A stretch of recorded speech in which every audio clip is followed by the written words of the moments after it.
وہ اکثر واقعہ بتاتا ہوں نا، ایک دیندار گیٹ اپ ان کا دینداروں والا، سفید کرتا آدھی آدھی پنڈلی تک پہنا ہوا، بڑی سفید ٹوپی، فٹ فاٹ جوان آدمی، فیکٹریوں کا مالک، میرے پاس آیا، مفتی صاحب پتہ نہیں ٹینشن کیوں رہتی ہے مجھے. میں نے کہا تمہاری ایک بیوی 2-3 بچے، تمہیں تو ٹینشن ہونی نہیں چاہیے. میں نے کہا کیا مزہ، کوئی عشق معاشقہ تو نہیں ہوا ہوا کہیں؟ نہیں بھی کوئی معاشقہ واشقہ نہیں ہے.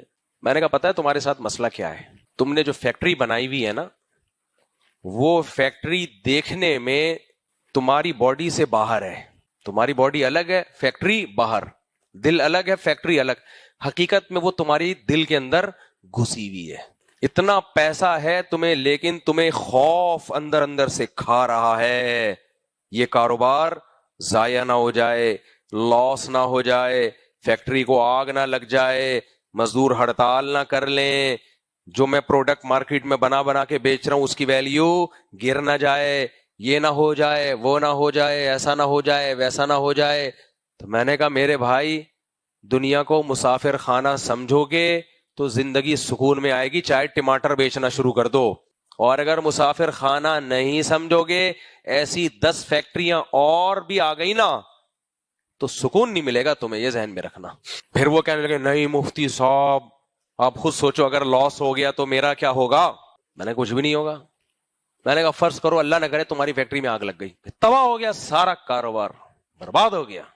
یہی ہوگا نا، یہی خطرہ ہے نا، زیادہ سے زیادہ سب برباد ہو گیا. قیمتیں اتنی گر گئی، تمہاری پروڈکٹ تم نے نالے میں جا کے پھینک دی، سب کروڑوں اربوں روپے برباد. پھر کیا ہوگا؟ کہہ رہے بھائی کیا ہوگا، بیوی بچوں کو کھلاؤں گا کہاں سے؟ میں نے کہا نہیں کھلاؤ. کہہ رہے بھائی مفتی صاحب کہنا آسان ہے. میں نے کہا بھائی صاحب نہیں کھلاؤ گے، بولو گے جو میں کھاؤں گا وہی تم کھاؤ گے. میں اس کی گارنٹی دیتا ہوں انشاءاللہ، اللہ کی رحمت سے پوری امید ہے، تمہیں 2 ٹائم کے کھانا بہرحال ملتا رہے گا. کراچی میں کوئی بھوکا نہیں مرتا. رزق کا تو ویسے ہی اللہ نے وعدہ کیا ہے بھائی. کہہ رہے نہیں بیگم اس پہ تو راضی نہیں ہوگی. میں نے کہا راضی نہیں ہوگی تو جب اتنی بڑی فیکٹری تباہ ہو گئی کچھ نہیں ہوا تو بیگم بھی بھاگ جائے تو کیا ہو گیا؟ آپ جان کے تو نہیں کنجوسی کر رہے ہیں نا، آپ تو غریب ہو گئے. تو ہو سکتا ہے کبھی مالی حالات اچھے ہوتے ہیں، کبھی غریب ہوتا ہے. بھاگ گئی بیوی بھی، بھاگ گئی بچے بھی، بھاگ گئے. زیرو سے دوبارہ شروع ہو جاؤ. جب کما رہے تھے اس وقت نہ بیوی تھی، اس وقت نہ بچے تھے، تو سمجھو کہ میں دوبارہ ریورس وہیں پہ آ کے کھڑا ہو گیا ہوں. محنت کرو.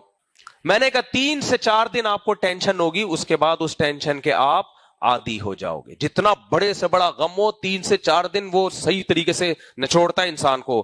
3-4 دن کے بعد انسان اگر چاہے صبر کرنا تو یوز ٹو ہو جاتا ہے. میں نے کہا 3 دن تک چیخیں نکلیں گی، میرے پاس آ جانا، بیان سننا، شادیوں پہ بیان سننا، فٹ فاٹ ہو جاؤ گے دوبارہ. اس کے بعد وہ کنڈیشن نہیں ہوگی. تو میں نے جب اس کو اس طریقے سے سمجھایا تو کافی خوش ہو گیا، کہہ رہے یار آپ نے تو مسئلہ ہی حل کر دیا. آپ نے کیا کر دیا؟